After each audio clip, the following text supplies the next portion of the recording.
আসসালামু আলাইকুম দর্শক, শুভেচ্ছা নিন। আপনাদের সবাইকে স্বাগত জানাচ্ছি আমি কনক সারোয়ার আজকের অনুষ্ঠানে।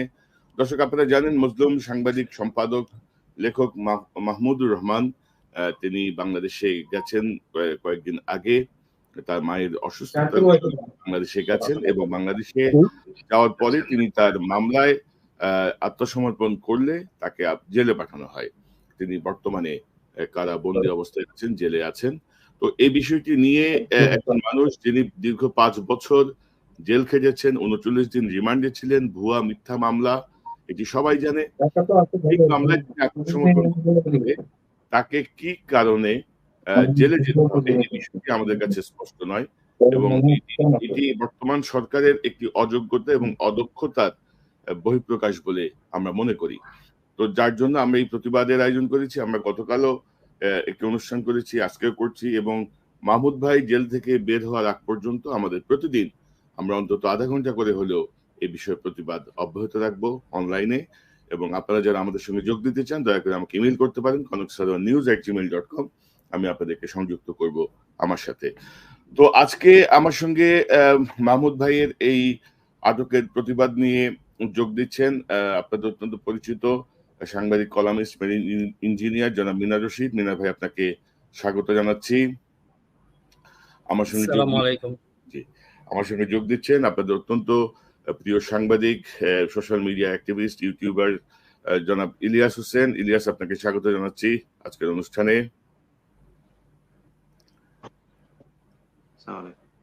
দর্শক, আমার সঙ্গে যোগ দিচ্ছেন আন্দোলনের এই গণবিপ্লবের যে ছাত্র বিপ্লব তার অন্যতম সমন্বয়ক জনাব হাসনাত আব্দুল্লাহ।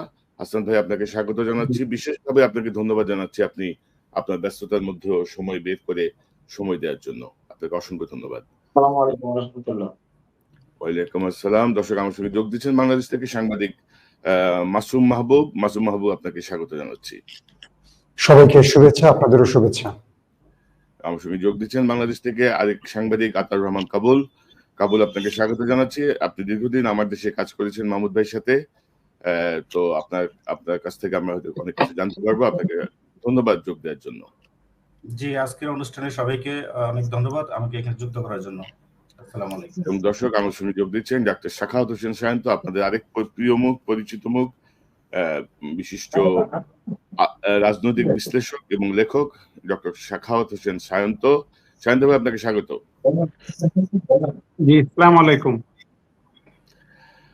তো দর্শক, আমরা এই মাহমুদ ভাইয়ের এই প্রতিবাদের বিষয়টি নিয়ে আমরা প্রথমেই আলোচনা শুরু করতে চাই। প্রথমে আমরা শুনতে চাই ইলিয়াস আপনার কাছ থেকে।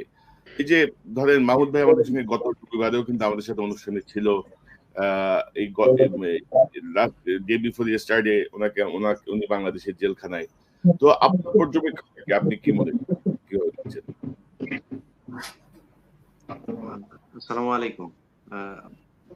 আমাদের সাথে ডক্টর শান্তনু ভাই এবং শান্ত ভাই এবং বিশেষ করে হাসনাত আব্দুল্লাহ ভাই, দুইজনকে আমি আমার এখানে অনেক রাতে ফোন দিয়ে তারপরে খুব শর্ট নোটিসে ওনাদের কাছে সময় চেয়েছিলাম। আপনাদের দুইজনকে ধন্যবাদ সময় দেওয়ার জন্য। হাসনাত আব্দুল্লাহ ভাই অনেক ব্যস্ততার মাঝখানে সময় দিয়েছেন এবং শান্ত ভাইয়ের একটা মিটিং ক্যান্সেল করে আমাদের সাথে যুক্ত হয়েছেন উনি। যাই হোক, আপনি যে প্রশ্নটা করেছেন সেই প্রশ্নের এখন যে ব্যাখ্যা দাঁড়িয়েছে, মানে আমরা আসলে পুরো সরকারকে নিয়ে কথা বলতে চাই না, কারণ ডক্টর মোহাম্মদ ইউনূস তাকে নিয়ে যে যত কথাই বলুক যে এই সরকার 10 বছর 20 বছর থাকবে, আমি আমার জায়গা থেকে আমার যতটুকু কানেকশন আছে, যতটুকু গুরুত্বপূর্ণ মানুষের সাথে কথা বলার সুযোগ আছে, সেখান থেকে বলে ডক্টর মোহাম্মদ ইউনূসের সেই ইচ্ছা কখনোই নাই যে উনি দীর্ঘ সময় বাংলাদেশের ক্ষমতা এইভাবে ধরে রাখতে চান।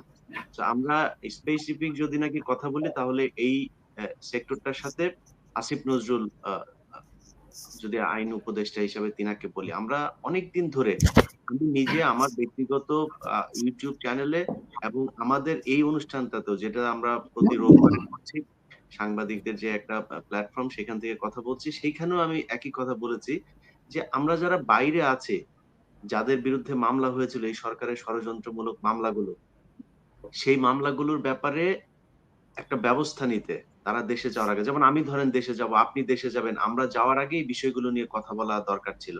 আমি জানি না যে ডাক্তার সাখাওয়াত ভাই ওনার বিরুদ্ধে কোনো মামলা আছে কিনা। উনি যেভাবে কথা বলতেন মামলা থাকাটা খুবই মানে প্রাসঙ্গিক এটা থাকা। আমি মনে করি আছে বোধহয়, জানি না আমি সত্যি যদিও। তো এখন এই যে মামলাগুলোর বিষয়ে এই যারা এতদিন ধরে কথা বললো, কথা তো শুধু ডাক্তার আসিফ নজরুল একা বলেন নাই, এবং এখানে অনেক মানুষের রক্ত আছে, অনেক মানুষের পরিবারের বিসর্জন আছে, এগুলোর মধ্য দিয়ে আজকে একটা সরকার গঠিত হয়েছে। এমনকি আজকে এই সমন্বয়কদের একজন এখানে উপস্থিত আছেন। আমি জানি না যে সমন্বয়কদেরকেও কতটুকু মূল্যায়ন করা হয়। তারা যেই সময়টাতে এ হাসনাত আব্দুল্লাহ যখন কথা বলেছেন ওই সময়টাতে তো আমরা জানি না যে শেখ হাসিনা এইভাবে পালিয়ে যাবেন। তাদের জীবনটা কি হতো? তারা কি অবস্থায় পড়তেন পরের পরিস্থিতি? আজকে যদি শেখ হাসিনা থাকতো তাহলে কি হতো? হাসনাত আব্দুল্লাহ আজকে তাকে পাওয়া যেত কিনা আমরা জানি না। তো এই মানুষগুলোর ব্যাপারে ন্যূনতম একটা কৃতজ্ঞতা বোধ, সম্মানবোধ দেখানোর যে উচিত ছিল সেটা এই সরকার দেখান নাই। বিশেষ করে আমি যেটা বললাম যে আইন মন্ত্রণালয় তাদের অন্তত উচিত ছিল যে কাদের কাদের বিরুদ্ধে মামলা আছে, স্বাস্থ্য মন্ত্রণালয়ের উচিত ছিল যে কারা কারা হাসপাতালে আছে, কারা মারা গেল তাদের ক্ষতিপূরণ থেকে শুরু করে এই জায়গাগুলো করা। আমি খুব আশ্চর্য হয়েছি যে এখন ব্যাখ্যা দেওয়া হচ্ছে যে এই উনার বিরুদ্ধে যে মামলাটা ছিল সেই মামলাটার যে আইনগত যে ব্যাখ্যা সেই ব্যাখ্যা অনুযায়ী উনি আসলে এটা সংবিধান করা হবে, আইনকে করা হবে, ভাঙা হবে। উনাকে যদি নাকি জেলে না, না ঢুকিয়ে ইলিয়াস তারপরে দেওয়া হয়। ইলিয়াস ইলিয়াস আমি কি আপনাকে বলি, ধরেন মানুষের জন্য আইন, আইনের জন্য কিন্তু মানুষ না, একদম সহজ বাংলা। অবশ্যই ভাই, আপনি না না মানুষের জন্য আইন না, আমার দরকার নেই ভাই। আমার কথা হচ্ছে যে এখন যে সরকারটা আছে সেই সরকারটা সংবিধানের কোন ধারা অনুযায়ী এই সরকার ক্ষমতায় আছে আপনি আমাকে বলেন। এই সংবিধানে কি এই সরকারকে অ্যালাউ করে নাকি? তো ওনারা যদি সংবিধান ব্রেক করে যদি আসতে পারে তাহলে এটার জন্য যদি প্রয়োজন হয় সংবিধান ভায়োলেট করুক, সংবিধান সংশোধন করুক, সংবিধান আবার ফের নতুন করে করুক, এটা স্থগিত করুক, যেইভাবে হোক করতে হবে। মাহমুদুর রহমান একদিনে তৈরি হয় নাই। মাহমুদুর রহমান এই দেশে ভেসে আসে নাই। তিনি যেই সময় কথা বলেছেন, যেই সময় তিনি তার পত্রিকায় থেকে বের হয়েছেন, সেই সময় মাহমুদুর রহমান কি করেছেন সেটা এই প্রজন্মকে জানতে হবে। অতএব মাহমুদুর রহমানের ব্যাপারে আমি ইলিয়াস দরকার নাই। কিন্তু মাহমুদুর রহমানের ব্যাপারে এই সরকারের খুব বেশি সেনসিটিভ হওয়া দরকার ছিল। তিনি দেশে যাচ্ছেন তার ১ সপ্তাহ আগে থেকে ঘোষণা দেওয়া হচ্ছিল যে তিনি দেশে যাবেন। আসিফ নজরুল কি করেন? শাওনের বাসায় গিয়ে ঘুমান না কি করেন? এটা জানতে হবে। যে আসিফ নজরুল শাওন তাকে এক লিস্ট দেয় আর তিনি নিয়া ওই শিল্পকলা একাডেমির ডিজি কে বানান। আবার শাওন হচ্ছে গিয়ে আপনার ফেসবুকে পোস্ট করেন যে আপনাকে ধন্যবাদ। আর যেই ব্যক্তিকে ডিজি বানানো হয় সেই ব্যক্তি কয়দিন আগে বলেছেন যে ২০২৪ সালে এসেও নারীরা বুরকা পরে এটা আমাকে দেখতে হয়। এই হচ্ছে সেই ডিজি। এইজন্য বাংলাদেশ এই হাসনাত আব্দুল্লাহরা স্বাধীন করে নাই। মানে তো ইলিয়াস, আমরা যদি একটু বলি আপনাকে, ধরেন বাংলা একাডেমি, এই শিল্পকলা একাডেমি, নজরুল একাডেমি, নানা রকমের একাডেমি নিয়ে সরকার ব্যস্ত হয়ে পড়ছে, যেগুলো লেস ইম্পর্টেন্ট। মানে ইম্পর্টেন্ট জায়গাগুলো কিন্তু সরকারের মনোযোগ খুবই কম।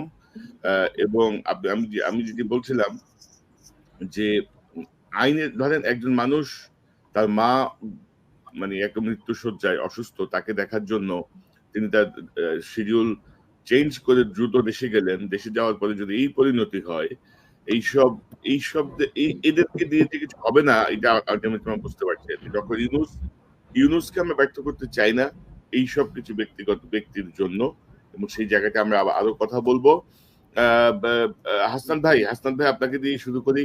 আপনি আবার কখন বলবেন যে আমার কাজ আছে, আমার চলে যেতে হবে, তার আগে আপনার কাছ থেকে আমরা একটু শুনি কিভাবে দেখছেন মাহমুদুর রহমানের এই গ্রেপ্তারের বিষয়টাকে, আপনারা কিভাবে দেখেন?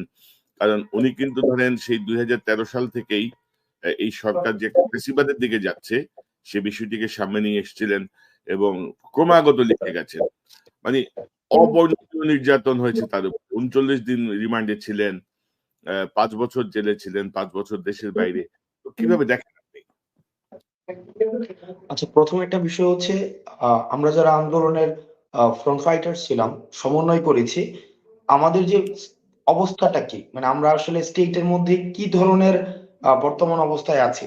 আমাদের অবস্থা হচ্ছে যে সবকিছুতে মানে জনগণ আমাদের জবাবদিহিতা চায়, কিন্তু আমাদের কোনো ধরনের রেসপন্সিবিলিটি নাই, আমাদের কোনো ধরনের অথরিটি নাই। এই জায়গাটা আমরা একটু স্পষ্ট করে নেই। অর্থাৎ আমাদের যে ভূমিকাটা, সেই ভূমিকাটা হচ্ছে একটা স্বেচ্ছাসেবীমূলক ভূমিকা। আমরা কোনো অথরিটি হোল্ড করি না, আমরা কোনো ধরনের যেটাকে এজেন্সি হোল্ড করি না, এই জায়গাটা একটু স্পষ্ট আমরা সবসময় করার চেষ্টা করি আমাদের জায়গা থেকে। দ্বিতীয় যে বিষয়টি মাহমুদুর রহমান সাহেবের যে বিষয়টি, মাহমুদুর রহমান সাহেব একটা ব্যক্তি না, একটা ইনস্টিটিউশন। কোন ধরনের ইনস্টিটিউশন? যারা আমরা 1/11 এর পরে যে একটা ফেসিবাদের যে একটা কাঠামো তৈরি হওয়ার যে একটা উর্বর ক্ষেত্র তৈরি হয়েছিল, সেটির বিরুদ্ধে যারা যারা কথা বলেছিল তাদের মধ্যে উনি হচ্ছেন অন্যতম।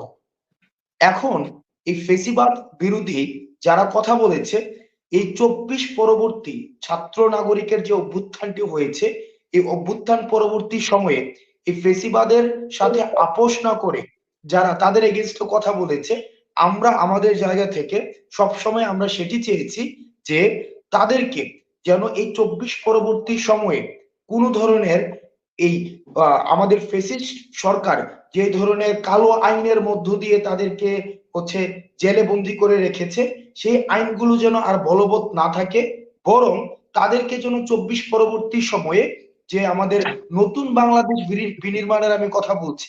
দেখেন, আমি কথা বলছি নতুন বাংলাদেশ বিনির্মাণ, কিন্তু নতুন বাংলাদেশে আমি কালো আইনের মধ্য দিয়ে আবার তাদের বিচারিক কার্যক্রম হচ্ছে আমি অব্যাহত রাখছি। এই দুইটা জিনিস আমি ব্যক্তিগত জায়গা থেকে মনে করি এটা একটা কন্ট্রাডিক্টরি একটা জায়গা।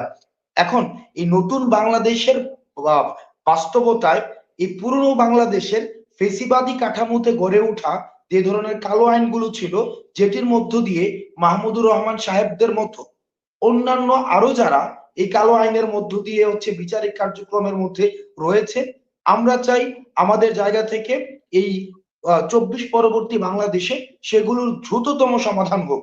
এখন আমরা দেখেছি উনি দেশে এসেছেন উনার অসুস্থ মাকে দেখতে, এবং উনাকে আবার এই কালো আইনের মধ্য দিয়ে আবার হচ্ছে উনার জামিন মঞ্জুর না করে উনাকে কারাগারে পাঠানো হয়েছে। এই জিনিসগুলোকে আমরা ইতিবাচক ভাবে নেইনি। আমরা আশা করেছিলাম যে এই কালো আইনের আর পুনরাবৃত্তি আর হবে না।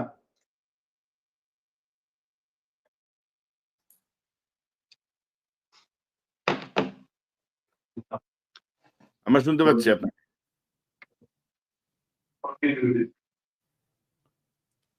হাসান ভাই, আমরা আমাদের জি জি আমরা আমাদের জায়গা থেকে এই বিষয়টি স্পষ্ট করতে চাই যে আমরা মানে আমাদের বার্তাটি হচ্ছে যে ফেসিবাদ কাঠামোকে যে ধরনের আইনগুলো যেটা ক্লাস্টার ক্রিয়েট করা হয়েছে, আমরা যদি 2009 পরিবর্তে ফেসিবাদটা দেখি, এই ফেসিবাদটা কিন্তু একটা একাডেমিক ডিসকোর্সের জায়গা থেকে যদি আমরা আলোচনা করি, সেটা কি ছিল?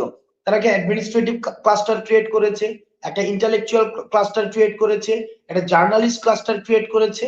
এই যে জার্নালিস্টদের মধ্যে কিন্তু একটা পক্ষ ছিল যারা এই ফেসিবাদকে সবসময় হচ্ছে ইন্ধন জুগিয়ে গিয়েছে।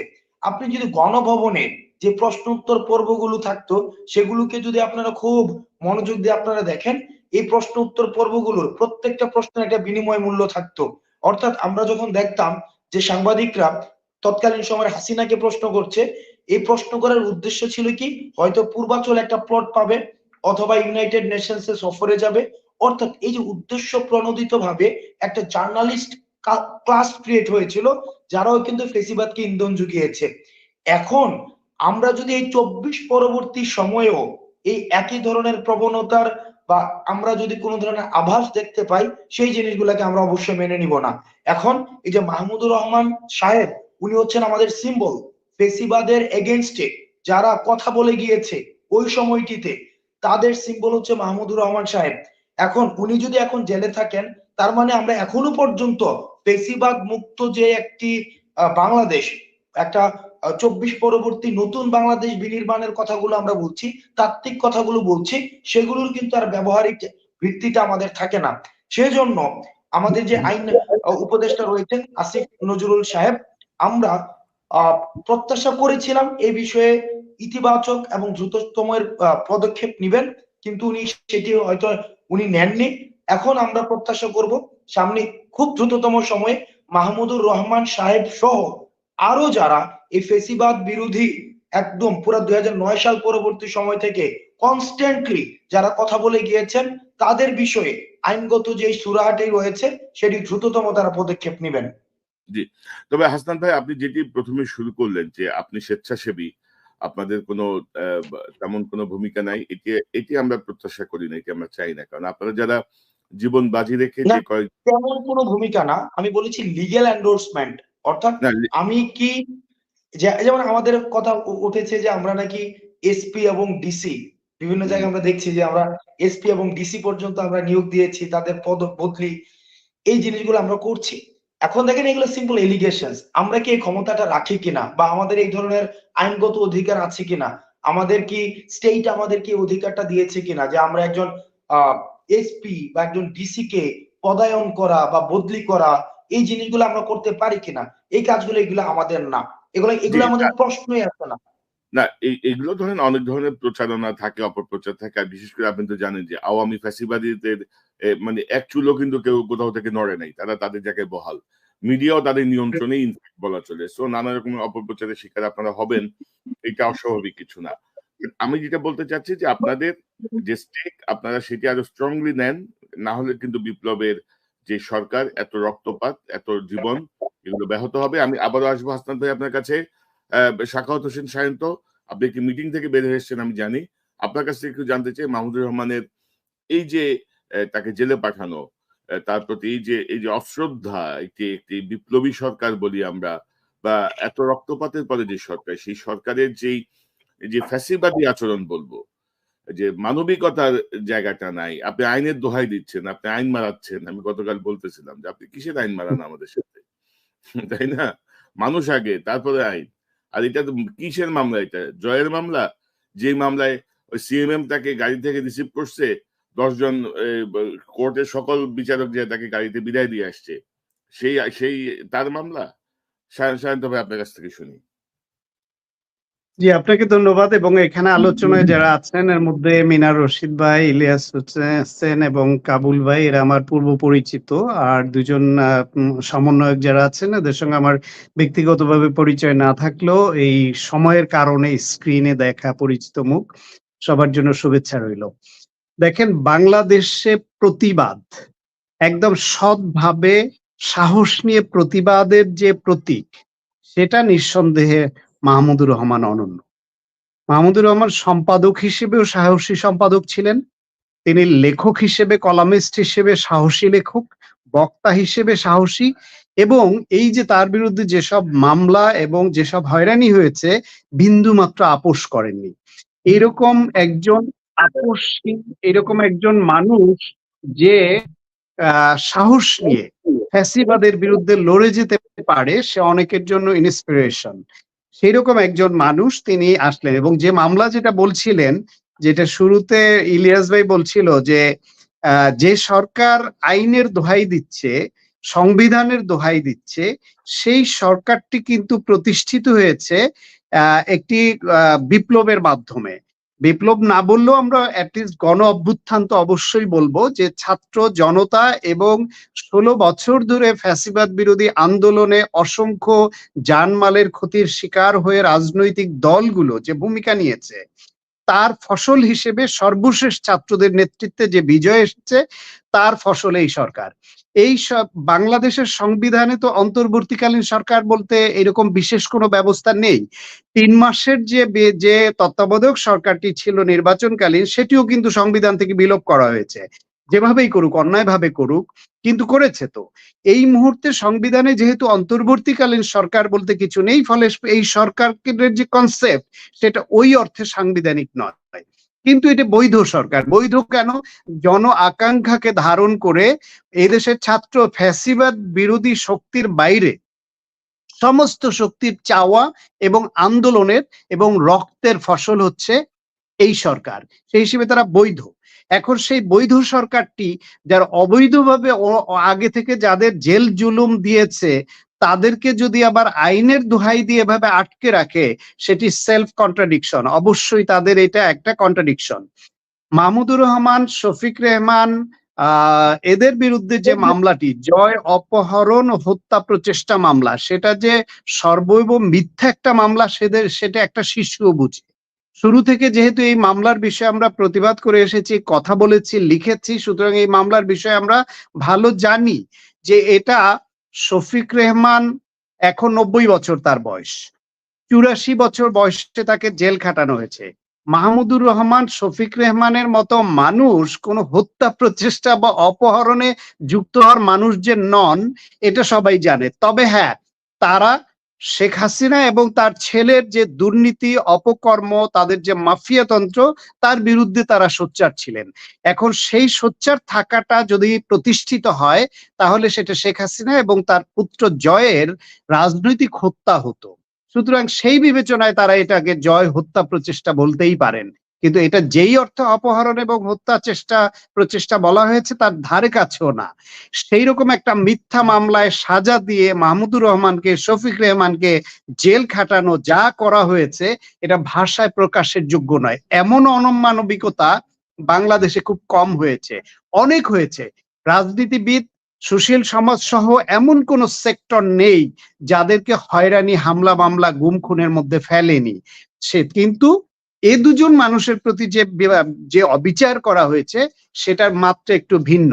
সেই বিবেচনায় মাহমুদুর রহমান যেহেতু তিনি কোনো এখানে মার্জনা চান নাই, যেহেতু তিনি কোনো এখানে মামলা স্থগিত করার আবেদন করেন নাই, তিনি তার স্টাইলে স্ট্রেইট ফরওয়ার্ড ভাবে চলেছেন যে একটা ভিত্তিহীন মিথ্যা মামলা, আমি সেখানে কোন রকম আত্মসমর্পণ বা কোন রকম কিছু চাওয়ার দিকে আমি যাব না।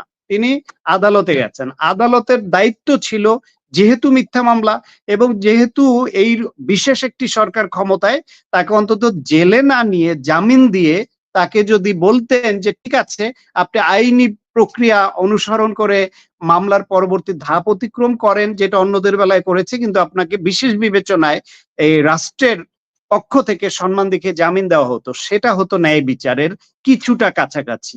তাদের জীবন থেকে যে সময় কেড়ে নেওয়া হয়েছে, যে ক্ষতি করা হয়েছে, যে নির্যাতন করা হয়েছে, সামাজিক, পারিবারিক, রাজনৈতিক, অর্থনৈতিক সহ সমস্ত দিক থেকে তাদের যে ক্ষতির শিকার করা হয়েছে, সেটি কি এই সরকার কিংবা আমরা কেউ কোনোদিন ফিরিয়ে দিতে পারবো? তা তো পারবো না।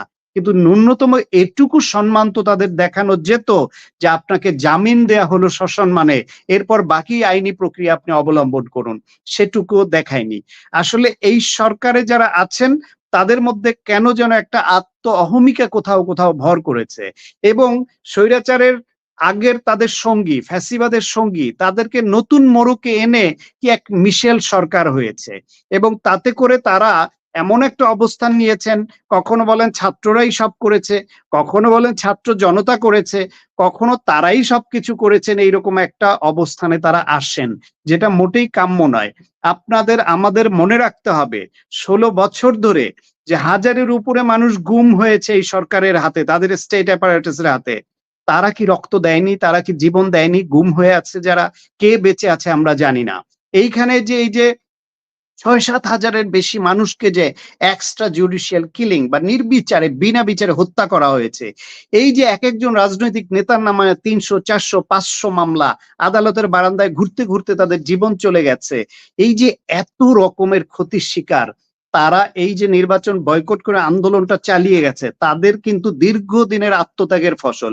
সর্বশেষ রাজনৈতিক শক্তির ব্যানারে আন্দোলন এদেশে নির্বিচারে গুলি চালিয়ে যেইভাবে দমন করা হয়, সেইখান থেকে ভিন্ন একটা প্রেক্ষাপট অবলম্বন করবার জন্য ছাত্রদের নেতৃত্বে সবাই আমরা ঝাঁপিয়ে পড়েছি। আমি একজন চিকিৎসক, আমি একটা মেডিকেল বিশ্ববিদ্যালয়ের শিক্ষক, শুধু কথা বলি এবং লিখি, আমার তো জেলে যাবার কথা নয়। আমি আবু সাইদ ওয়াসিম সহ 6 জন ছাত্র হত্যাকাণ্ডের পরের দিন গায়েবানা জানাজায় গেছি, সেখান থেকে আমাকে গ্রেফতার করে জেলে নিয়ে যাওয়া হলো। 20 দিন জেল খেটে 6 তারিখে বের হলাম। আমার তো এই জেল খাটবার কথা ছিল না, কেন খাটলাম? এটা কি কোনো অবদান নেই এর? এরকম প্রত্যেকটা মানুষের, ফ্যাসিবাদের বিরুদ্ধে যারা, প্রত্যেকে যে যার মতো ভূমিকা রেখেছে। কেউ সরাসরি যুদ্ধ করেছে, কেউ জীবন দিয়েছে, কেউ আহত হয়েছে, পঙ্গু হয়েছে, কেউ ফাইট করেছে, জেল খেটেছে, জুলুমের শিকার হয়েছে, কেউ সহযোগিতা করেছে, যে কিছুই পারেনি দোয়া করেছে। সেই মুক্তিযুদ্ধের মতো গুটি কয়েক মুক্তিযুদ্ধ বিরোধী শক্তির বাইরে দেশের সকল শক্তি যে ওইরকম মুক্তিযুদ্ধের পক্ষের শক্তি, আজকে এই ফ্যাসিবাদ বিরোধী যে সংগ্রাম, তাতে গুটি কয়েক ওই ফ্যাসিবাদের দোসর এবং তারা ছাড়া বাকি প্রত্যেকে এই গণ অভ্যুত্থানের পক্ষের শক্তি। এদের সবাইকে ওন করে নিয়ে তাদের সম্মানের চোখে দেখতে হবে প্রত্যেককে। সেই সম্মানের অগ্রভাগে যারা থাকা উচিত, তার মধ্যে হচ্ছেন মাহমুদুর রহমান, শফিক রেহমানের মতো মানুষরা। কিন্তু সেটি তারা জানায়নি। এটি আমাদের কষ্ট দিয়েছে, আমাদের আহত করেছে।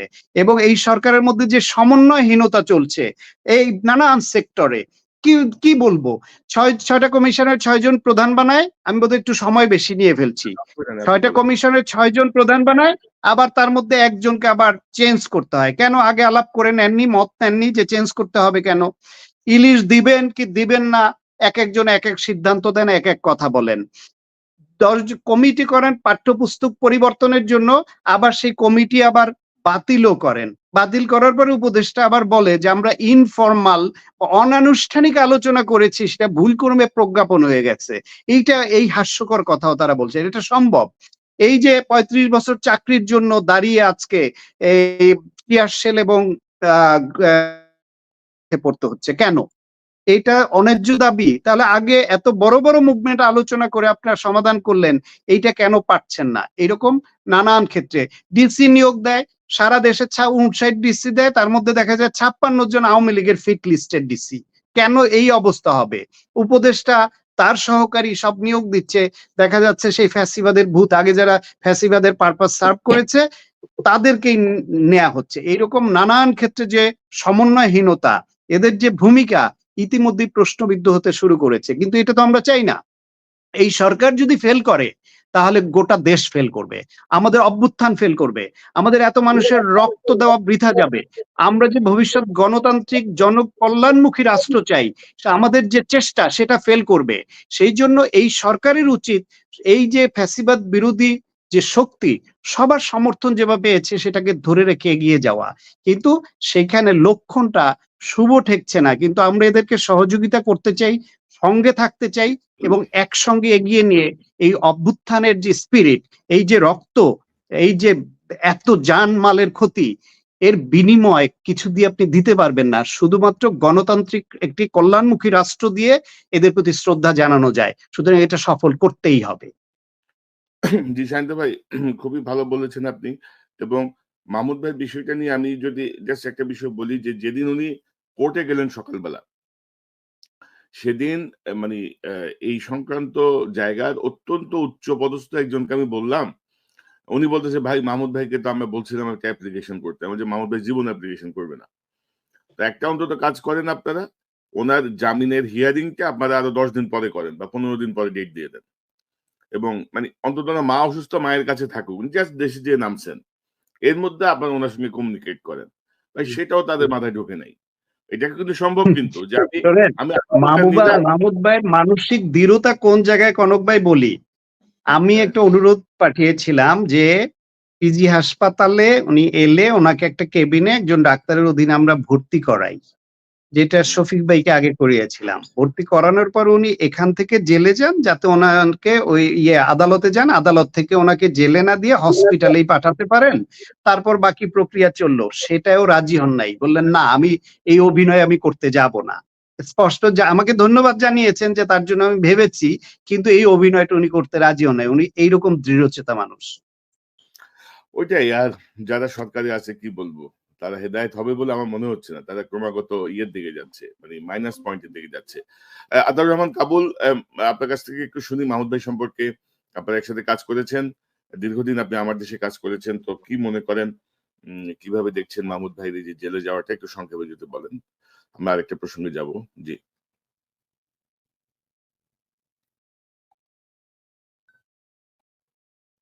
কাবুল, আপনি আনমিউট করতে হবে, আপনি আনমিউট করে নেন মাইক আপনার।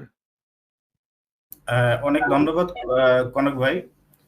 মাহমুদ রহমান সম্পর্কে আসলে বলতে গেলে একটা উপন্যাস হয়ে যাবে, যেহেতু আমি আমার দেশ পত্রিকার শুরু থেকে শেষ পর্যন্ত সেখানে ছিলাম, এবং যেই সময় ওনার প্রতিবাদ ছিল আওয়ামী সরকারের বিরুদ্ধে, ভারতীয় আধিপত্যবাদের বিরুদ্ধে, যে যে সমালোচনাগুলো আমরা তখন দেখেছি, ওনার প্রতিবাদগুলো দেখেছি, আমার কাছ থেকে দেখার সুযোগ হয়েছে। সেই মাহমুদ ভাইকে গত শুক্রবার যখন বিমানবন্দরে আমিও গিয়েছিলাম তাকে স্বাগত জানানোর, সেই মানুষদের মধ্যে আমিও ছিলাম। তো সেখানে যখন মাহমুদ ভাই ঘোষণা দিলেন যে আমাকে আগামী 2 দিন পরে আমি কোর্টে হাজিরা দেবো এবং সেখানে আমাকে জেলখানা যেতে হতে পারে, সঙ্গে সঙ্গে মনটা কিন্তু আমাদের খারাপ হয়ে গেল যে এটা আবার কেমন কথা। তখন সেখানে সবাই প্রতিবাদ করলো যে না না, তখন মাহমুদ ভাই তাদেরকে থামিয়ে দিয়ে বললো যে না, আপনারা আগে শুনুন। তখন দেখলাম যে তার আসলে দৃঢ় মনোবলের কথা, যেটা আমরা আগেও দেখেছি, এবং সেই একই মনোবলে তিনি এখনো আছেন। এবং এই বয়সে উনি নিজেকে বৃদ্ধ বলেন, উনি প্রৌঢ় বলেন, কিন্তু সেটা আসলে আমি খেয়াল করি নাই। কারণ আমরা ওনাকে স্টেজ যেটা দিছিলাম ওখানে বানায়, স্টেজ না মানে একটা ট্রাক ওখানে বিমানবন্দরে রাখা ছিল, ট্রাকের ডালাটা এক পাশে খোলা ছিল, যে পাশে মাহমুদ ভাই উপরে উঠে বক্তব্য দিবেন। কিন্তু উনি অল্টারনেটিভ মানে উল্টা দিকে উনি এসে ট্রাকের উপরে ওঠার চেষ্টা করলেন, এবং দেখলাম যে ওই ট্রাকের ডালার উপর দিয়ে উনি যখন উঠেন, আমি তখন ট্রাকের উপরেই ছিলাম, আমি ওনাকে একরকম কোলে করে উপরে তুললাম। তো এই যে এই বয়সী একটা মানুষের যে দৃঢ়বল, ট্রাকের উপরে উনি একাই উঠে গেলেন, এটা আমার কাছে অবাক লাগছে। তারপরে মাহমুদ ভাই গত পরশুদিন পঙ্গু হাসপাতালে গেলেন, সেখানে 78 সম্ভবত 78 পিপুল যারা গুলিবিদ্ধ হয়েছে তাদেরকে ফিনান্সিয়াল সাপোর্ট দিলেন। এটা আমার কাছে একটা বিশাল ব্যাপার মনে হয়েছে যে মাহমুদ ভাই এসে এই জিনিসটা ওনার মাথায় কিভাবে আসলো যে আসলে এই মানুষগুলোকে দেখতে যাওয়া দরকার এবং ফিনান্সিয়ালি সাপোর্ট দরকার। ওনার তো ফিনান্সিয়ালি সাপোর্ট দেওয়ার মতো কোনো অবস্থা নাই। তো মাহমুদ ভাই সেখানে গেলেন এবং ইমোশনাল হয়ে কতগুলো কথা বললেন, আমিও সেখানে ছিলাম, এবং বললেন যে আমি যদি জেলখানা থেকে বের হয়ে আপনাদের এই চিকিৎসার জন্য যদি আমার যা কিছু করণীয় আমি সেটা নিয়ে আমি আগে লড়বো। এই বিষয়টা আমার ভালো লেগেছে। মাহমুদ ভাইয়ের সাথে আমি দীর্ঘদিন ছিলাম। 1/11 পরবর্তী উনি যখন আমার দেশ পত্রিকাটা কিনে নিলেন, এবং ওই সময় আসলে আমার দেশ পত্রিকা আমরা খুব দুঃসময় যাচ্ছিল, আমার দেশের সাবেক মালিক ছিল জেলখানায়, এবং আমাদের দীর্ঘদিনের স্যালারিও অফ হয়ে গেছিল।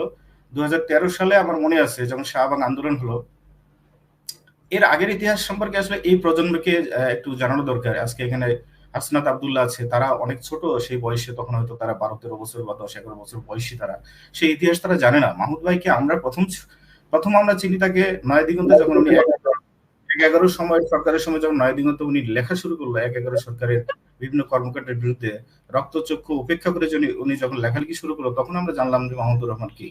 এরপরে এখানে একটা জিনিস উল্লেখ করি যে 1/11 সরকারের সময় কিন্তু একটা আমরা -2 ফর্মুলার কথা কিন্তু আমরা খুব ভালোভাবে শুনছিলাম, এবং মাহমুদ ভাইয়ের দৃঢ় চেতা মনোভাব এবং রক্তচক্ষু উপেক্ষা করে সেই লেখালেখির কারণে শেখ হাসিনা এবং বেগম খালেদা জিয়া দুইজনকে কিন্তু -2 ফর্মুলায় কিন্তু বাদ দিতে পারে নাই। এখানে মাহমুদ ভাইয়ের একটা বিরাট অবদান আছে। কিন্তু দুঃখজনক হলো যে আওয়ামী লীগ সরকার মাহমুদ ভাইয়ের এই অবদানকে ভুলে গিয়ে তাকে শত্রু হিসেবে দেখলো। এবং আমার এখনো মনে আছে শাহবাগ আন্দোলন যখন শুরু হলো, প্রথম 2 দিন কিন্তু আমার দেশ পত্রিকা শাহবাগের পক্ষেই কিন্তু নিউজ আমরা করেছি। আমি প্রথম দিন সেখানে উপস্থিত ছিলাম। তো আমার কাছে খুব ভালো লাগলো যে শাহবাগ এরকম একটা সমাবেশ। এবারে আমার মনে হয় যে আমরা একটা নতুন নেতৃত্ব, সারা দেশব্যাপী একটা নতুন নেতৃত্বের দিকে যাচ্ছে, এবং নতুন বাংলাদেশ যেটা এখন আমরা দাবি করতেছি, সেটা আসলে 2013 সালেই আমরা আশা করছিলাম যে এবার আমরা নতুন বাংলাদেশের দিকে যাব। কিন্তু দ্বিতীয় দিন আমাদেরকে সেখানে নিষিদ্ধ করা হলো, আমার দেশ নয়াদিগন্ত সহকারে অনেকগুলা মিডিয়া সেখানে বন্ধ করা হলো, এবং মানে আমার দেশের কোনো সাংবাদিক শাহবাগে যাওয়া মানে সেখানে অ্যাসাল্ট হতে হয়েছে, এরকম আমাদের কলিগদেরকে মারধর করা হয়েছে। সেই সময় মাহমুদুর রহমান অবরুদ্ধ, তার নামে মামলা হলো। সেই মাহমুদুর রহমানকে আমরা রাত জেগে আমার দেশ অফিসে পাহারা দিতাম। মানে বিষয়টা এমন যে আমরা কাজ করতে করতে মাহমুদ ভাই অফিসে থাকতেছেন, অফিসেই ঘুমাচ্ছেন, ওনার খাওয়া দাওয়া অফিসে, উনি একরকম অবরুদ্ধ। সারা পৃথিবীর বাঙালিরা দেখলাম যে এক হয়ে গেল মানে তথাকথিত শাহবাগ আন্দোলনে। তো সেখানে মাহমুদ ভাইয়ের মতো একজন দৃঢ়চেতা একজন মানুষ সেই মুভমেন্টের বিরুদ্ধে গিয়ে দ্বিতীয় দিন থেকে তিনি ফ্যাসিবাদের পদক্ষেপ দেখতে পেলেন। আমার এখনো মনে আছে এই সরকার। আমি আবার আসবো আপনার কাছে। আমাদের হাসনাত আব্দুল্লাহ উনি আরেকটা প্রোগ্রামে যাবেন। আপনার সাথে আমরা একটু আপনাকে বিদায় দিই, তার আগে একটু আপনার সঙ্গে আমরা একটু আলাদা আরেকটু একটা বিষয় জানতে চাই যে আপনার দৃষ্টিতে প্রায় 2 মাসের মতো হতে চলেছে এই সরকার, আর 7 দিন বাকি আছে এই সরকারের 2 মাস পূর্তিতে। আপনার মূল্যায়ন কি এই সরকারে? আপনারা যারা প্রত্যক্ষভাবে জীবন দেওয়ার জন্য প্রস্তুত ছিলেন, ভাগ্যক্রমে হয়তো আপনি বেঁচে গেছেন, আপনিও মারা যেতে পারতেন। তো সেই জায়গাতে আমরা দেখছি যে আহত নিহতদের ব্যাপারে যথেষ্ট অবহেলা এখন পর্যন্ত আছে, এবং যেটি 71 সালে হয়েছিল, যে যারা বুকে রক্ত দিয়ে দেশ স্বাধীন করেছে তাদেরকে বাদ দিয়েই আসলে সরকার তাদের মতো করে এখনো আমরা সেটা দেখছি। আপনার পর্যবেক্ষণটাকে আপনার কাছ থেকে একটু শুনি, তারপর আপনাকে আমরা বিদায় দেব। আমাদের জায়গা থেকে আমরা কিন্তু শুরু থেকেই সরকারের প্রতি আমাদের ক্রিটিক্যাল যে অবজারভেশন, সেই অবজারভেশনটি কিন্তু আমরা সবসময় ডেমনস্ট্রেট করি। যেমন আমি শুরুতেই বলেছি যে এই সরকারের প্রথম ব্যর্থতা রয়েছে, সেটি হচ্ছে যে মেডিকেল সেক্টরে যে আহতদের প্রপারলি ট্রিটমেন্ট করার জন্য যে ইনিশিয়েটিভ গুলো নেওয়ার প্রয়োজন ছিল, এই সরকার শুরুতেই সেই বিষয়গুলো প্রায়োরিটির ভিত্তিতে নিতে পারেনি। তবে আমি একটা বিষয় আপনাদেরকে আপডেট দিতে চাই যে এই সরকার আপনার আহতদের জন্য যে জিনিসটা আমি দেখেছি, আমি কিন্তু আহতদেরকে নিয়ে কাজ করছি, যারা এই আন্দোলনে আহত হয়েছে, সরকার কিন্তু ইএমএইচ সহ সরকারি যত হসপিটাল, সেই হসপিটালগুলোতে আহতদের যত ধরনের চিকিৎসা রয়েছে এবং ওষুধ রয়েছে সবকিছু ফ্রি করে দিয়েছে। কিন্তু আমাদের তথ্য ঘাটতির কারণে আমরা মাঝে মাঝে হয়তো আহতদের কাছে পূর্ণাঙ্গভাবে এই তথ্যটি পৌঁছাতে পারিনি। এটা হচ্ছে এই সরকারের সীমাবদ্ধতা।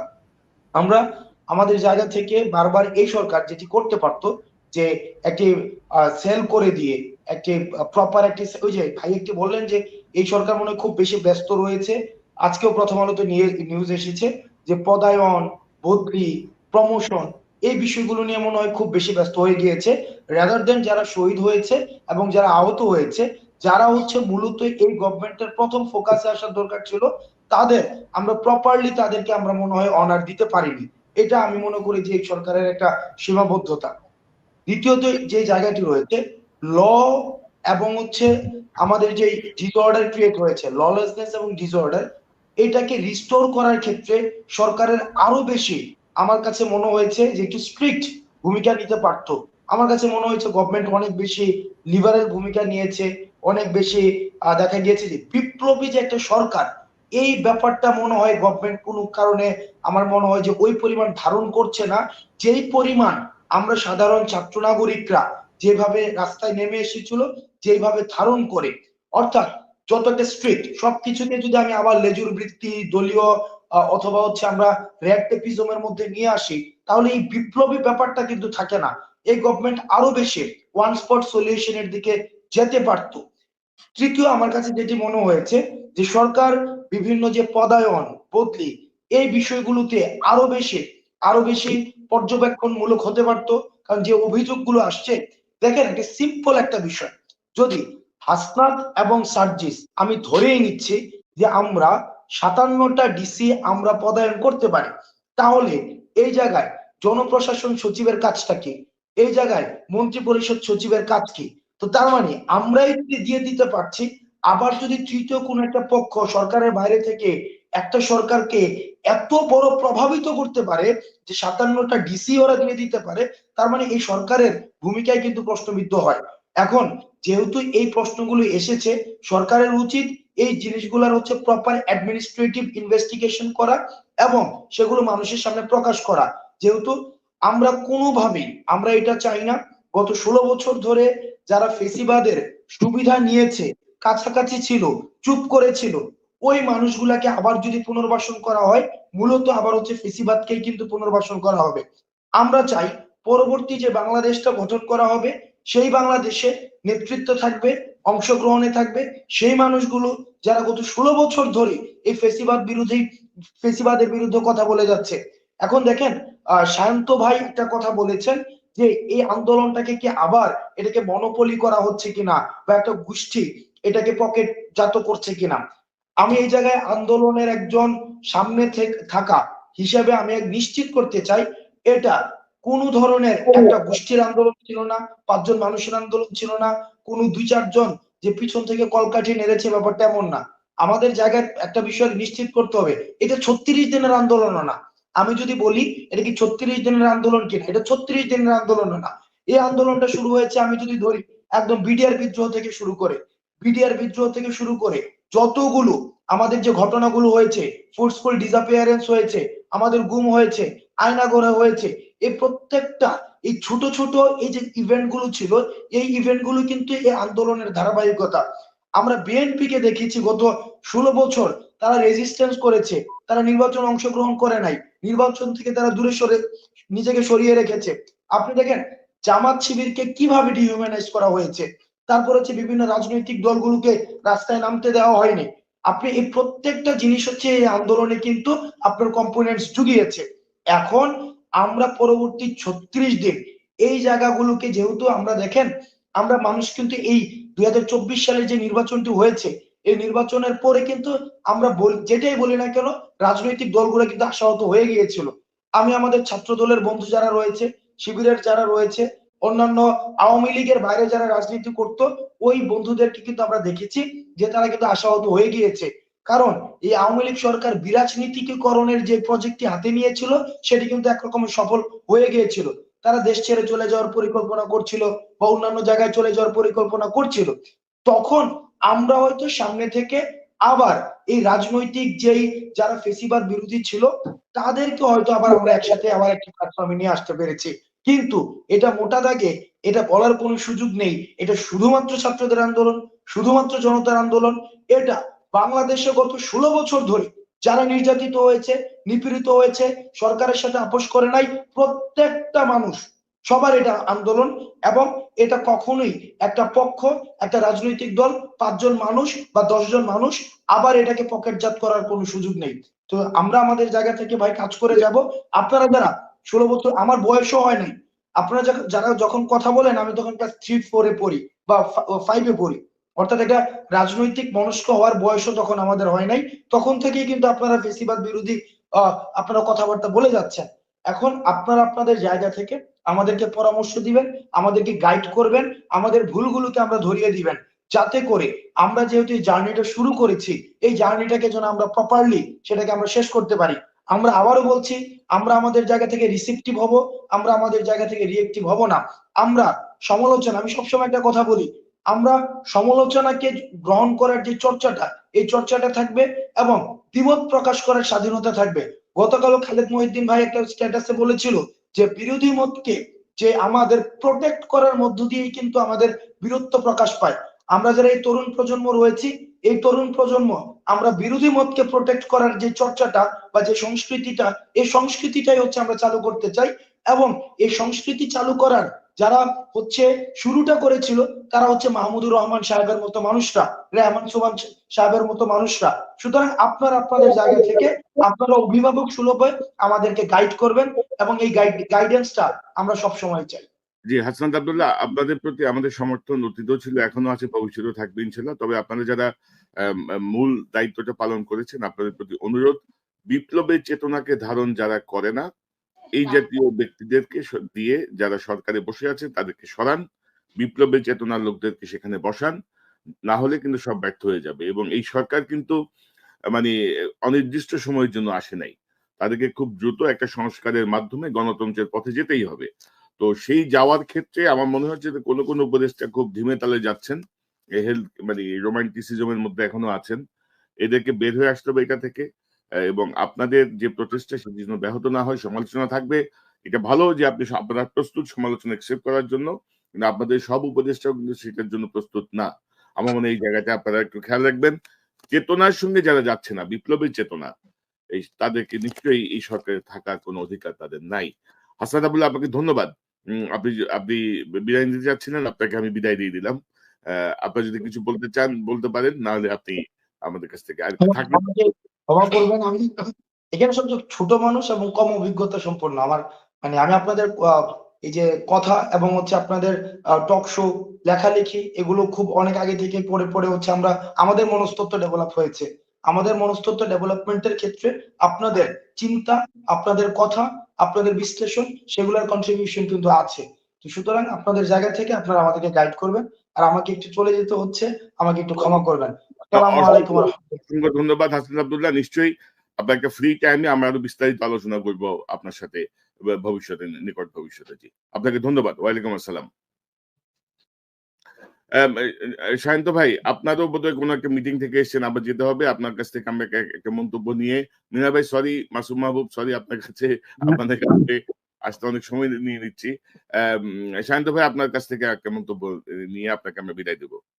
না, আমি ক্ষমা চেয়ে নিচ্ছি। আসলে সাধারণত আমি কোনো মিটিং এ বা কোনো আলোচনায় এইভাবে যাই না যে আমার কথা শুনবে অথচ অন্যদের কথা আমি শুনবো না। এটা আমার নিজের পছন্দ না, কিন্তু আমি একান্ত বাধ্য হয়েই যেতে হচ্ছে। তারপরও আমি কিছুক্ষণ একটু থাকবো। মিনার ভাই এখানে আছেন, মিনার ভাইয়ের কথা না শুনে যাব এটা ভালো লাগছে না। মিনার ভাইটা শুনে আমি বের হয়ে যাব। আর মাসুম আছে, আমি ক্ষমা চেয়ে নিচ্ছি ভাই, আপনারটা শোনার জন্য অন্যদিন শুনবো নিশ্চয়ই। জি, মিনার ভাই আপনার কাছে, না মিনার ভাইয়ের কাছে আমি শেষে আসি। মাসুম ভাই, আপনি একটু আপনার সংক্ষেপে আপনার এই বিষয়টা নিয়ে একটু বলেন। মিনার ভাই পুরো একটু র্যাপ আপ করুক। জি, ধন্যবাদ কনক ভাই। মাহমুদুর রহমান সাহেব দেশে আসার প্রায় 3 থেকে 4 দিন আগে ওনার সাথে আমার ফোনে কথা হয়েছিল। তো আমি ওনাকে জিজ্ঞাসা করলাম যে আপনি কবে যেতে চাচ্ছেন বাংলাদেশে। তো উনি আমাকে জানালেন 11 তারিখ যাবেন এবং টাইমটাও বলে দিলেন কখন বাংলাদেশে ল্যান্ড করবেন। হঠাৎ করে তিনি তার টাইম শিডিউল ভেঙে খুব দ্রুত চলে এলেন। পরবর্তী জানলাম যে তিনি তার মায়ের অসুস্থতার জন্য দ্রুত এসেছেন, এবং তিনি সেটা কিন্তু আমাকে বলেছিলেন যে তার মায়ের শরীরের অবস্থা তার উপর ডিপেন্ড করে তার ফ্লাইট এদিক ওদিক হতে পারে। যখন বাংলাদেশে আসলেন এয়ারপোর্টে তাকে আমাদের অনেকে গেল রিসিভ করতে, অভ্যর্থনা জানাতে। পরবর্তী বিষয়গুলো সব আমরা জানি, এবং তাকে জেলে পাঠানোর বিষয়গুলো আপনাদের প্রত্যেকের আলোচনায় আসছে যে তাকে মানে তার মাকে দেখতে এসে তিনি জেলে চলে গেছেন। আমার কাছে কেন মনে হয় কনক ভাই যে এই সরকারের ভেতরে এমন কেউ বসে আছে যারা হাসিনাকে খুশি করতে চায়, ভারতকে খুশি করতে চায়। ভারতকে খুশি করতে চায় তার মূল কারণ হলো ভারতের অন্যতম বাংলাদেশের নাম্বার 1 সাংবাদিক হলেন মাহমুদুর রহমান। ফ্যাসিজম শব্দটা আমরা কিন্তু তার মুখ থেকেই সবচেয়ে বেশি শুনেছি, এবং বাংলাদেশে এই শব্দটা ইস্টাবলিশ হয়েছে তার হাত ধরে। এবং ভারতকে খুশি করানোর জন্য, হাসিনাকে খুশি করানোর জন্য আমাদের এই সরকারের মধ্যে হাসিনা পেতাত্তা রয়েছে। নতুবা মাহমুদুর রহমানকে এভাবে জেলে যেতে হতো না। হাসনাত চলে গেছে, হাসনাত থাকলে ভালো হতো। আমি বাংলাদেশে আসার পর অনেকের সাথে আমার দেখা হয়েছে, সচিবালয়ে গিয়েছি, অনেকের সাথে কথা হয়েছে। পুরো প্রশাসনের মধ্যে অস্থিরতা। আলিমা মজুমদার শব্দটা এখন সবচেয়ে বেশি উচ্চারিত হচ্ছে। বঞ্চিতরা, ত্যাগীরা, তারা ত্যাগী রয়ে গেছে। যাদের হাতে বিগত সরকারের ক্ষমতা ছিল, প্রচুর অর্থ ছিল, সেই অর্থ দিয়ে অনেকে ঢুকে গেছে, আবার অনেকে অর্থ ছাড়াই কেবল হাসিনা বা এই ফ্যাসিজমের দোষর হিসেবে ঢুকে গেছে। আপনি জানেন সচিবালয়ে ব্যাপক হাঙ্গামা হয়েছে টানা কয়েকদিন। এদের বিরুদ্ধে আবার তদন্ত বা বিভিন্ন রকম অ্যাক্টিভিটিস আমরা দেখলাম। কিন্তু একটা বিষয় আমার কাছে মনে হচ্ছে যে আমরা যে দিকটা যাচ্ছি, ভালো দিকটা যাচ্ছি না। হাসনাতরা হয়তোবা মনে করছে যে তার একটা ফর্মে আছে, হাসনাত বা আমাদের দুজন উপদেষ্টা রয়েছেন মন্ত্রী পরিষদে, তারা ভালো আছেন। এই সরকার বিদায় নেবে সমস্ত দায় ছাত্রদের ঘাড়ে চাপিয়ে দিয়ে। এবং আসিফ নজরুল সম্পর্কে আমার ধারণা খুব পজিটিভ ছিল। তাকে নিয়ে সবচেয়ে বেশি আলোচনা শুনছি। আপনারা হয়তো বিদেশে আছেন, আমি দেশ থেকে খুব কি বলবো বিশ্বস্ত সূত্রের সাথে বসে আমি এটা শুনেছি, ছাত্রদেরকে মূলত মনিটর করছেন বা ছাত্র উপদেষ্টাদের মনিটর করছেন আসিফ নজরুল, এবং তার অ্যাক্টিভিটিস বা তার কাজ নিয়ে সবচেয়ে বেশি সমালোচনা হচ্ছে। এবং সবকিছু মিলে যে অবস্থা তৈরি হয়েছে, আমি এক কথা বলতে পারি আন্দোলন ব্যর্থতার দিকে যাচ্ছে। পুরোপুরি যায়নি, যাচ্ছে। ধন্যবাদ। মিনার রশিদ, সরি আপনার কাছে সবার শেষে আসতে হচ্ছে। আপনার কাছ থেকে শুনি, পুরো আলোচনাটা আপনি শুনলেন। আপনি যদি একটু আপনার মতো করে যদি একটু র্যাপ আপ করেন, বিশ্লেষণটা করেন। হ্যাঁ, ধন্যবাদ কনক ভাই এবং যারা আমার সাথে আছেন, বিশেষ করে হাসনাত আব্দুল্লাহ একটু থাকলে ভালো হতো। আমি আশা করব যে সমন্বয়ক যারা আছেন তারা এই কথাগুলি শুনবেন। যে এই সমন্বয়কদেরকে দেখেন এমন একটা অবস্থানে রাখা হয়েছে। আমি হয়তো গতকাল বলেছিলাম যে দুই ধরনের, একটা আছে ক্ষমতার সমন্বয় এবং জনতার সমন্বয়। এখন আমাদেরকে এই যারা এদের অবস্থা এমন হয়েছে, সে ধরেন একটা নৌকার, সে হয়তো বা একটা জাহাজের, আমরা একটা উদাহরণ দিই, সে জাহাজের নেভিগেটর, ও জানে জাহাজটা ডুবতে যাচ্ছে। মাসুমবাজি কথাটা বললেন, এটা একটু সিরিয়াসলি নেওয়া উচিত। এরাও কিন্তু টের পাচ্ছে। হাসনাত আব্দুল্লাহর কথাতে ওটা স্পষ্ট। গতকাল হয়তো দুইজন এসেছিলেন আমাদের সাথে, তাদের কথাতে আমরা যেটা শুনেছি যে এরা বুঝতে পারছে যে জাহাজটা মানে ডুবন্ত অবস্থার দিকে চলে যাচ্ছে। তাদের হাতে সেই পাওয়ার নেই, তাদেরকে এমনকি পাওয়ারহীন করে রাখা হয়েছে। এটা তো আসলে বিপ্লবের স্পিরিট হতে পারে না। এই যে আপনারা, এই যে বারবার আমরা দেখি যে আমরা এই কথাগুলি বলছি। ইলিয়াস ভাই প্রথমেই বলেছেন যে আমরা ডক্টর ইউনূসকে আসলে আমরা চাই না যে উনি ফেইলুর হোক। উনি আমাদের একটা কি বলবো, আমাদের একটা গ্লোবাল অ্যাসেট হয়ে পড়েছেন উনি। আমরা তাকে ইউজ করতে চাই, বারবার এই কথাটা বলছি যে আমরা তাকে ইউজ করব, এবং মতলববাজদের দ্বারা উনি যাতে ব্যবহৃত না হন সেই ব্যাপারে আমরা সর্বাত্মক চেষ্টা করব। এখন একটা সুযোগ ছিল এটা, আপনি যদি এই যে যারা মূল নেভিগেটর তাদেরকে আপনি পাওয়ারহীন করে রেখেছেন, তারা হাত লাগাতে পারবে না এবং তারা দেখতে পাচ্ছে জাহাজটা ডুবে যাচ্ছে। এখনো যদি সেটা আপনার, এই জন্য ডক্টর ইউনূসের কাছে আমার বিশেষ আবেদন থাকবে যে আপনি আমাদের এই কথাগুলি শুনেন। আমরা তো চাচ্ছি না যে আপনি ফেইলুর হন, কোনো জায়গায় আপনাকে সংশোধন করে হাতে ধরে আমরা দেখিয়ে দিচ্ছি যে আপনার এই কাজটু করা দরকার, সেই কাজটা না করা দরকার। তারপরে যদি এই কথাগুলি না শুনেন, তাহলে এই ডুবন্ত জাহাজকে আপনি রক্ষা করতে পারবেন না।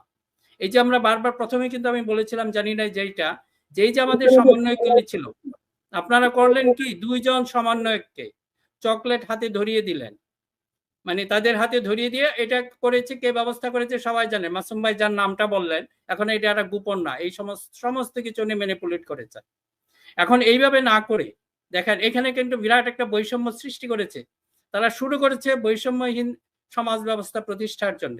এই সমন্বয়কদের মধ্যে আপনি কি করলেন, তারা কাউকে সভাপতি, দ্যাটস ভেরি গুড সাইড, কাউকে সভাপতি সেক্রেটারি এটা রাখে না। এটা আমাদের এক ধরনের দুর্বলতা সৃষ্টি হয়ে গেছে আমাদের সিস্টেমের মধ্যে, সবার নাম সমন্বয়ক।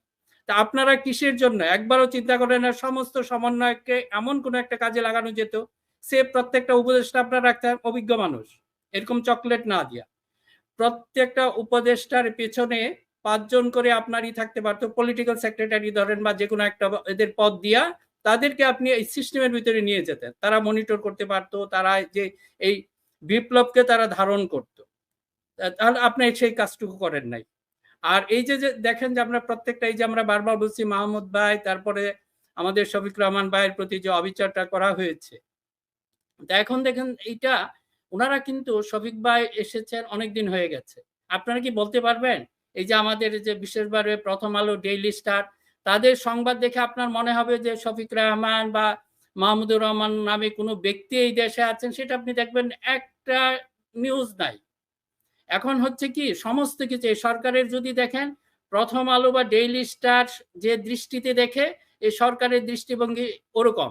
প্রথম আলো রোজিনাকে মনে করে নিপীড়িত সাংবাদিক, ওনার কিন্তু আপনার মামলাটা প্রত্যাহার করে নিয়েছে।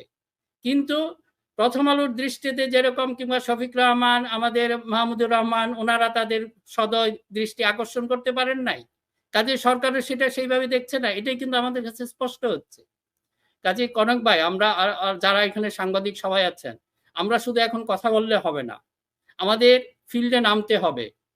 আর এই বিপ্লবকে আমরা যদি এবার বারবার এই যে আর্তনাদ করে এটা ব্যর্থ হয়ে যাচ্ছে, আমি জানি না, সেটা না করে আমাদের যতটুকু শক্তি আছে আমাদের এগিয়ে যেতে হবে। এছাড়া এটার কোনো অল্টারনেটিভ না, এদেরকে কথা বললে কাজ হবে না। আমাদের যেভাবেই হোক আমরা আমাদের সামনে এগিয়ে যেতে হবে। আর এটাকে দেখেন, এটার ব্যাপার, আমাদের আসিফ নজরুলের যদি তার টোটাল মেকানিজমটা দেখেন, যে আমরা দেখি যে আপনি দেখবেন যে মাঝে মাঝে যে শিশু পীর, এরকম কিছু একটা শিশু পীর তার একটা কেরামতি দেখায়, কেরামতি দেখিয়ে একটা মানুষের ভিতরে একটা বিশাল সৃষ্টি করে ফেলে, 10 গ্রাম থেকে তাকে দেখতে আসে, তারপর একটা সুন্দর, এর পিছনে কিন্তু একটা সুন্দর আবার আছে যারা এটা থেকে নিবে আর কি, বেনিফিট নেবে, একটা গ্রুপ থাকে, আর ফাদার মাদার বা যে কেউ হোক, এই শিশু পীরের পিছনে। আমার কাছে মনে হচ্ছে যে এই টোটাল বিপ্লবটাকে আসিফ নজরুলদের মনে হয় তাদের একটা ওই শিশু পীর প্রজেক্টের মতো। তারা এখান থেকে মানুষকে ধোঁকা দিয়ে এক ধরনের পুরো জাতিকে প্রবঞ্চিত করেছে, এক ধরনের প্রতারিত করেছে। তারা তাদের কাছে এই বিপ্লবটা, আমাদের কাছে বিপ্লব, কিন্তু আসিফ নজরুলদের কাছে আমার কেন দুঃখজনকভাবে বলতে হয়, এটা ওনাদের কাছে মানে একটা শিশু পীর প্রজেক্টের মতো। ওনারা দেখেন সমস্ত কিছু এই শিশুপুরকে চুমা দিয়া আমাদেরকে সমস্ত কিছু ফেস করে, যে এখানে আর কিছুই হয় নাই, এখানে পলিটিক্যাল কারো কোনো এখানে সংগ্রাম নাই। 15-16 বছর লাখ লাখ আপনার কি হয়েছে, এই যে বিএনপির, তারপর জামাত ইসলামীর, আমরা তো জানি এরা বাসায় থাকতে পারে নাই। আপনি বিশ্বাস করবেন, বড় শিল্পপতি ছিল, আমাদের কাছে আসতো, ভাই কিছু পয়সা দেন, এইগুলি বললে এমন কষ্ট লাগবে, এইগুলি কি কিছুই না? এখন বলেন, এখন আপনি যেটা বলছেন ডক্টর মোহাম্মদ ইউনূস, আপনি কে?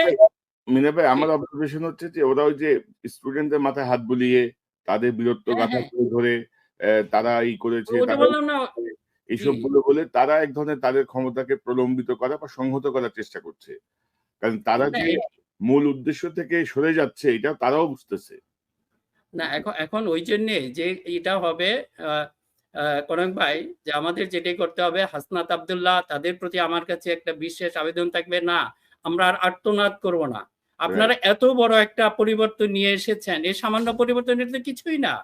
আপনারা ওখানে যান, প্রত্যেকটা যান, প্রধান উপদেষ্টাকে অবশ্যই মানতে হবে, হুম। আমরা শুধু দুজনের হাতে চকলেট ধরিয়ে দিতে চাই না, প্রত্যেকটা সমন্বয়কে ব্যবহার করেন যারা যারা অলরেডি আছে, কতগুলো প্রায় 100-র মতো ইউনিভার্সিটি আছে, কাজে সমন্বয়কের সংখ্যা হবে।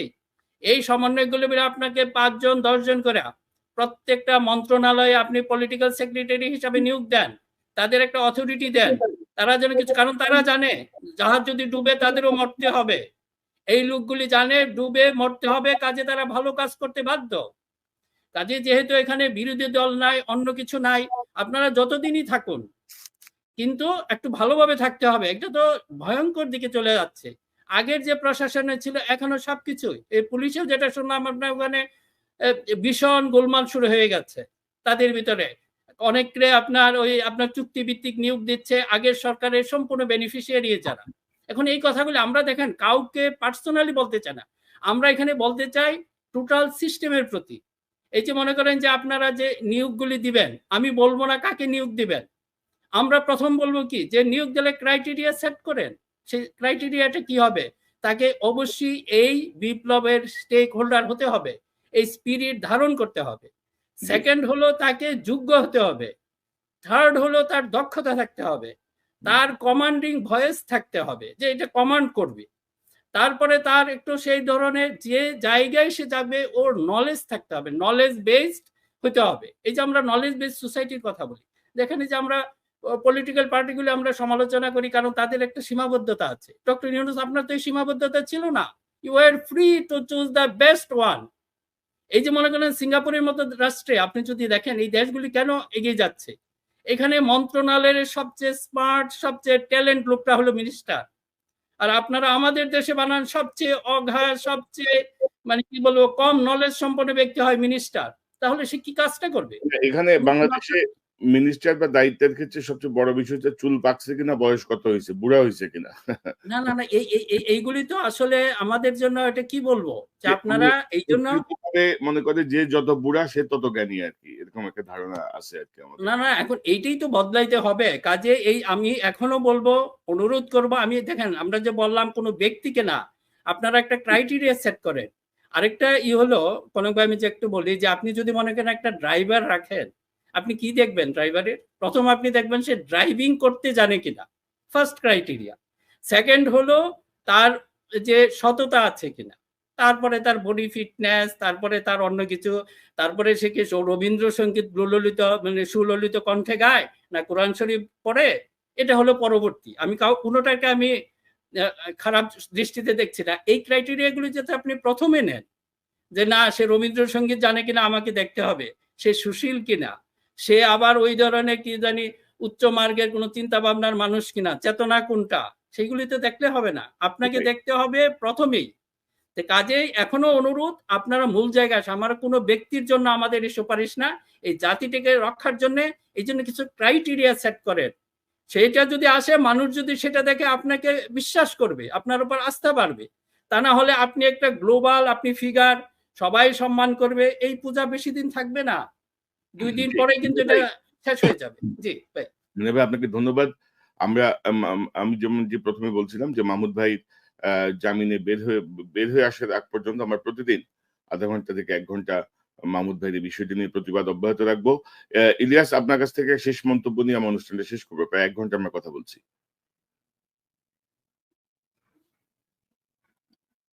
আপনি আনমিউট করে নেন। মাহমুদুর রহমান ভাইয়ের জন্য প্রতিদিন মানে কি? মাহমুদুর রহমান ভাই আপনি ধরে নিচ্ছেন নাকি সে লম্বা সময় জেলখানায় থাকবেন?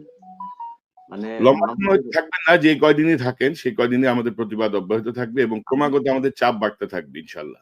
আমি মনে করি সর্বোচ্চ 48 ঘন্টার ভিতরে যদি এটা না হয়, তাহলে আসিফ নজরুলের বাসভবন বা সরকারি যে বাসভবনে সে এখন আছে সেটা ঘেরাওয়ের কর্মসূচি দিতে হবে, এবং সেটা করার মতো মানুষ বাংলাদেশে আছে। আসিফ নজরুলের মনে করার কোনো কারণ নাই যে তার ব্যাপারে সে 1.5 দিনের মন্ত্রী, এত ফাল পায়রা লাভ নাই তো। আপনি আসিফ নজরুল মনে করেন না আপনি এই মইনু আহমেদ আর ফখরুদ্দিন আহমেদের চাইতেও বেশি শক্তিশালী সরকারের একজন পার্ট হয়ে গেছেন। যিনি এখন সরকারের সর্বোচ্চ জায়গায় আছেন, ডক্টর মোহাম্মদ ইউনূস, আমি মনে করি না যে তিনি এই আসিফ নজরুল যা যা করছেন, আলী ইমাম মজুমদার যা যা করছেন, আপনি দেখেন শিক্ষা, এই যে পাঠ্যপুস্তক সংস্কারের যেই একটা কমিটি তৈরি করা হয়েছে, সেখানে একজন আলেমকে রাখা হয় নাই। সেখানে একজন জামাত ইসলামের লোক নাই, একজন হেফাজতের লোক নাই, কেউ নাই। তারা সেটা দিয়ে করছে এবং সেখান থেকে টিআইবি ইলিয়াস, এখন সেটা আমি যোগ করি আপনার আপনার সাথে, আমি আপনার সাথে যোগ করি। পাঠ্যপুস্তকের ওই কমিটিটা বাতিল করার পর আজকে টিআইবির ইফতেখারুজ্জামান এটা নিয়ে একটা প্রতিবাদ দিয়েছে এবং আমি আজকে এই প্রসঙ্গটা আলোচনা করতে চাই নাই। টিআইবি ইফতেখারুজ্জামান বলছে মৌলবাদের সঙ্গে অন্তর্বর্তী সরকারের আপোষ উদ্বেগজনক ও ঝুঁকিপূর্ণ দৃষ্টান্ত এবং তিনি এই যে কমিটিটা বাতিল করা হয়েছে মাওলানা সাহেবদের দাবির প্রেক্ষিতে তিনি এটাকেই তিনি ইঙ্গিত করছেন। আপনি কি বলবেন বলেন? না, না, আমি আমি সেটাই বলছিলাম, আমি শুরু করছিলাম যে টিআইবি, মানে টিআইবি আজকে বলছে কখন, যখন কিনা এই আলেমরা যখন বলেছে যে এখানে তাদের 2 জন সদস্য রাখতে হবে, তখন টিআইবি এসে এটার সমালোচনা করছে। আর টিআইবির ইফতেখার কে? ইফতেখার চোর। ইফতেখারকে নিয়ে আমি আজকালকের ভিতরে আমার একটা প্রোগ্রাম করবি। টিআইবির এখানে একজন গবেষক আছেন, ডক্টর রেজাউল করিম, সে এখানে আছেন, তাকে আমি বলে রেখেছি কাল অথবা পরশু তাকে নিয়ে বসবো। ইফতেখার নিজে চোর, সেই চোর এখন আবার ফের সুশীল হওয়ার চেষ্টা করছে। আর ইসলামের কথা শুনলে ওনার ছ্যাঁচ করে ওঠে। ওনাকে মাথায় রাখতে হবে যে এখন হাসিনার সরকার না, যা মনে চায় তা বলা যাবে না। পাঠ্যপুস্তক এই দেশের আলেমরা যেইভাবে চায়, এই দেশের 95% মুসলমান যেইভাবে চায় সেইভাবেই হইতে হবে। আর আসিফ নজরুল, আমি মনে করি এগুলোর সব গুটিবাজির পেছনেও আসিফ নজরুলের হাত আছে। আসিফ নজরুলকে সেটা মাথায় রাখতে হবে। আসিফ নজরুলের মা ছিল হচ্ছে আপনার জাহানারা ইমাম, তাকেই তো সে মা বলতো। এই মা উপাধি দেওয়া, জাহানারা ইমামের মতো নাস্তিক এই বেয়াদবকে আপনার মা উপাধি দেওয়ার পেছনে আসিফ নজরুলের ছিল। সেটার একদম প্রতিষ্ঠাতা থেকে শুরু করে এটার অর্গানাইজ করা সবকিছুর পেছনে আসিফ নজরুলের হাত ছিল। তারপরে আসলো হচ্ছে তার বস হচ্ছে গিয়ে শাহরিয়ার কবির। তার বস শাহরিয়ার কবির তাকে বিচিত্রায় যেভাবে লিখতে বলতো, কয়েকদিন আগে তিনি ফেসবুকে বলেছেন যে তিনি দেলোয়ার হোসেন সাঈদীকে বলেছেন এক ধর্ম ব্যবসায়ের উত্থান, এই শিরোনামে তিনি 1986 তিনি কলাম লিখেছিলেন। সেই কলাম তিনি কেন লিখেছিলেন? তিনি কয়েকদিন আগে তার ফেসবুকে ব্যাখ্যা দিয়েছেন, তাকে নাকি শাহরিয়ার কবির ভুল বুঝিয়ে এটা লিখিয়েছিলেন। আসিফ নজরুল, আপনি সাংবাদিকতা করেন না, আমরা সাংবাদিকতা করছি। আর এই সাংবাদিকতায় কেমনে অ্যাসাইনমেন্ট দেয়, কেমনে একজন রিপোর্টার নিউজ করে, এগুলো আমরা সব জানি। এসব ভুলভাল বুঝায় লাভ নেই। এখন আবার উনি ওনার আরেক আম্মা জনাব শাওন, এই হুমায়ুন আহমেদের স্ত্রী শাওন, তিনার পরামর্শে আপনার শিল্পকলা একাডেমির এই ডিজি করেন, বিভিন্ন জায়গায় নিয়োগ দিচ্ছেন তার পছন্দের লোকজন। অতএব আসিফ নজরুল, আপনি কয়দিন আগে এই এই যে কি বলে ইত্তেফাকের যে ওনার নাম কি, আনোয়ার হোসেন মঞ্জু, তাকে বের করার জন্য আপনি সহায়তা করেছেন।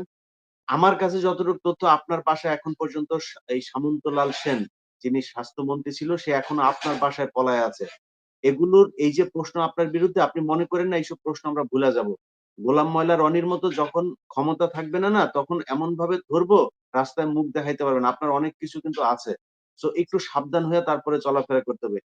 কয়দিন চলবে সেটা না ভাই, সামনের 48 ঘন্টার ভেতরে যদি নাকি মাহমুদুর রহমানকে, আমার মতামত, আমি আপনাদের সবার কাছে এটা জানতে চাই নাই বা আপনাদের এটা মতামত না, আমি আমার ব্যক্তিগত মতামত জানাচ্ছি যে আসিফ নজরুল, আপনাকে বলে রাখলাম 48 ঘন্টার ভেতরে যদি নাকি মাহমুদুর রহমান বের না হয়, তাহলে আপনার ব্যাপারে যা যা করণীয় সেটা করা হবে।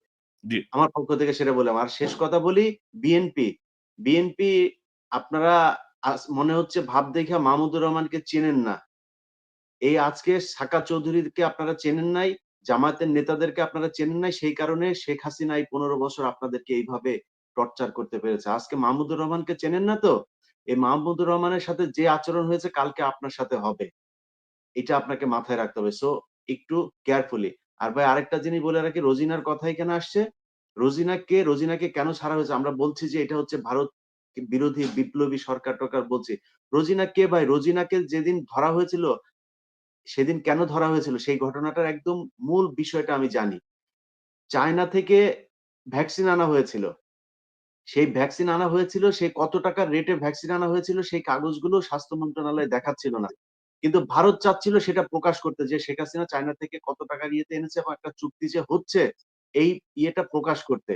তখন রোজিনাকে দিয়ে স্বাস্থ্য মন্ত্রণালয় থেকে সেটা চুরি করানো হয়েছে। সেই চুরি করানো এখানে ধরা খাওয়ার পরে তারপরে এটা নিয়ে হয়। সো রোজিনারা, প্রথম আলো, এগুলো হচ্ছে ভারতের রয়ের এজেন্ট। বাংলাদেশে রয়ের একদম সরাসরি যদি হেড অফিস বলেন সেটা হচ্ছে প্রথম আলো। সেই কারণে তাদেরকে এত দ্রুত ছাড়া হয়েছে। আসিফ নজরুলের সামনে বলা হয়েছে, আমি সেই সংবাদ সম্মেলনটা দেখছিলাম। আসিফ নজরুলকে বলা হচ্ছে আপনি কি জানেন রোজিনার নামে এই মামলা, হ্যাঁ কোথায় বলেন তো, এদিকে এদিকে আসেন, সাথে সাথে তিনি লিখে দিয়েছে আসিফ নজরুল তোমার বাপের আদালত এটা, তুমি মন চাইলে রোজিনারে ছাইড়া দিবা, মন চাইলে মাহমুদুর রহমান এই করবা, তোমার ন্যাংটা করে তারপরে ঢাকা বিশ্ববিদ্যালয়ের রাজু চত্বরে দাঁড় করায় রাখা হবে, ভালো হয়ে যাও, আগে থেকে বলে রাখলাম। জি, আজকের অনুষ্ঠানে যোগ দেওয়ার জন্য জনাব ইলিয়াস হোসেন, মাসুম মাহবুব, আতাউর রহমান কাবুল, মিনার রশিদ, আপনাদের সবাইকে অসংখ্য ধন্যবাদ। নিশ্চয়ই নিকট ভবিষ্যতে আমরা আবারও অন্য কোনো অনুষ্ঠানে আপনাদের সঙ্গে কথা বলবো বিস্তারিত। যত বেশি আলোচনা হবে, যত বেশি আমরা ব্যাখ্যা বিশ্লেষণ দিব, কিছুটাও যদি সরকারের কানে নেয় তাহলে এই বিপ্লব ব্যাহত হবে না এবং কোনোভাবেই এই এত রক্তপাতের বিনিময়ে এত বিপ্লবের মাধ্যমে যে সরকার, সেই সরকারকে গুটি কয়েক ব্যক্তির খেয়াল খুশি বা অযোগ্যতা বা অদক্ষতার জন্য আমরা ব্যর্থ হতে দেব না। আমরা সজাগ দৃষ্টিতেই ওয়াচডগের ভূমিকায় আমরা আছি। আপনাদের সবাইকে অসংখ্য ধন্যবাদ। দর্শক, এতক্ষণ যারা এই অনুষ্ঠান শুনলেন নিশ্চয়ই আপনার এই আলোচনা মর্মার্থ উপলব্ধি করতে সক্ষম হবেন। জনাব মাহমুদুর রহমানের আমাদের সঙ্গে অনুষ্ঠানে যোগ দিতে চান, দয়া করে আপনাদের হোয়াটসঅ্যাপ, টেলিফোন নাম্বার সহ konoksarowannews@gmail.com এই ঠিকানায় আপনাদের যদি আপনাদের আগ্রহ প্রকাশ করেন, আমি আপনাদের সঙ্গে যোগাযোগ করব, আপনাদেরকে আমার অতিথি হিসেবে আমন্ত্রণ জানাবো, আপনারা আপনাদের প্রতিক্রিয়া জানাতে পারবেন। দর্শক, এই চ্যানেলটি সাবস্ক্রাইব করে আমাদের পাশে থাকুন, এই চ্যানেলের মেম্বারশিপ নিয়ে আমাদের পাশে থাকুন। আবারও দেখা হবে ইনশাল্লাহ। আসসালামু আলাইকুম।